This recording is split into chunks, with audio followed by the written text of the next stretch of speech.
अपनी बात शुरू करने से पूर्व मैं जेसिता केरकेट्टा की अभी हालिया एक कविता यहाँ पर प्रस्तुत कर देना चाहती हूँ। कविता का शीर्षक है आदिवासी क्यों प्रतिरोध करता है। कविता इस तरह से है। अगर कोई यह कहता है कि आदिवासी इस देश में सिर्फ प्रतिरोध करता है तो हाँ, वह प्रतिरोध करता है।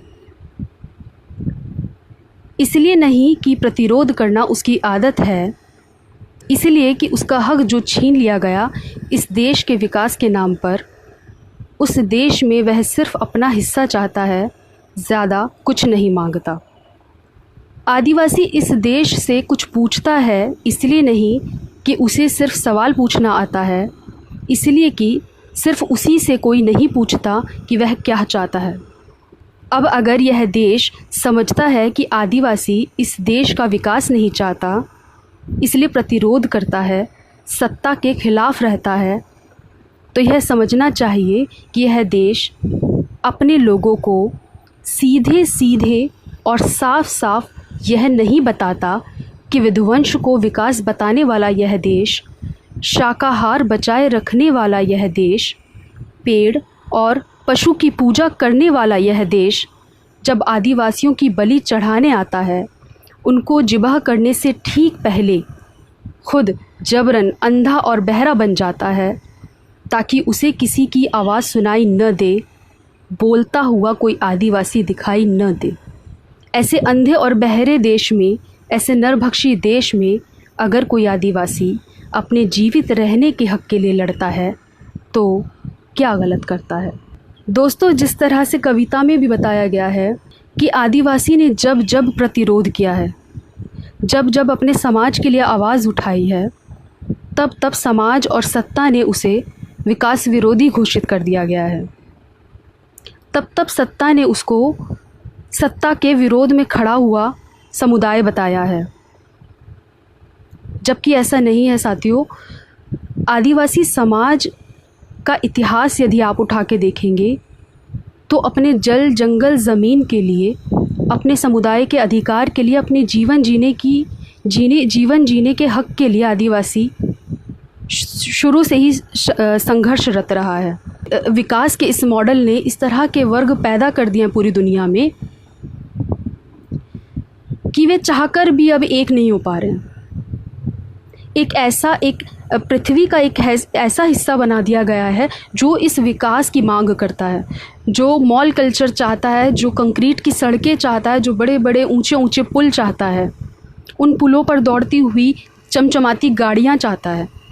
और एक ऐसा वर्ग है जो इस तरह के विकास की बड़ी कीमत चुका रहा है, और वो है आदिवासी समाज।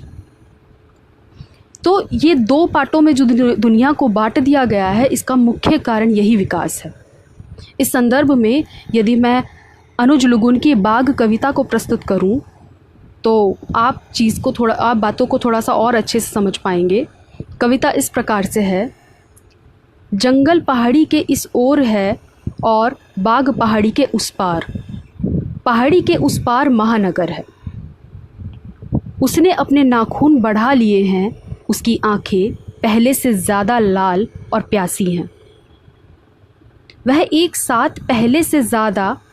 एक साथ कई गांवों में हमला कर सकता है। उसके हमलों ने समूची पृथ्वी को दो हिस्सों में बांट दिया है। जहाँ से वह छलांग लगाता है वहाँ के लोगों को लगता है यह उचित और आवश्यक है। जहाँ पर वह छलांग लगाता है वहाँ के लोगों को लगता है यह उन पर हमला है, और वे तुरंत खड़े हो जाते हैं तीर धनुष भाले बर्छी और गीतों के साथ। जहाँ से वह छलांग लगाता है वहाँ के लोगों को लगता है उसके खिलाफ खड़े लोग असभ्य, जंगली और हत्यारे हैं। सभ्यता की उद्घोषणा के साथ वे प्रतिरोध में खड़े लोगों पर बौद्धिक हमले करते हैं। उनकी भाषा को पिछड़ा हुआ और इतिहास को दानवों की दावत मानते हैं। उनके एक हाथ में दया का सुनहला कटोरा होता है तो दूसरे हाथ में खून से लथपथ कूटनीतिक खंजर। तो दोस्तों, कविता में भी जिस तरह से बताया गया है, जैसे कि मैंने पहले कहा था कि पूरी दुनिया को इस विकासवादी, इस पूंजीवादी व्यवस्था ने दो हिस्सों में बांट दिया है। इस पूरे के पूरे विकास की सबसे ज़्यादा कीमत आदिवासी ही चुका रहा है।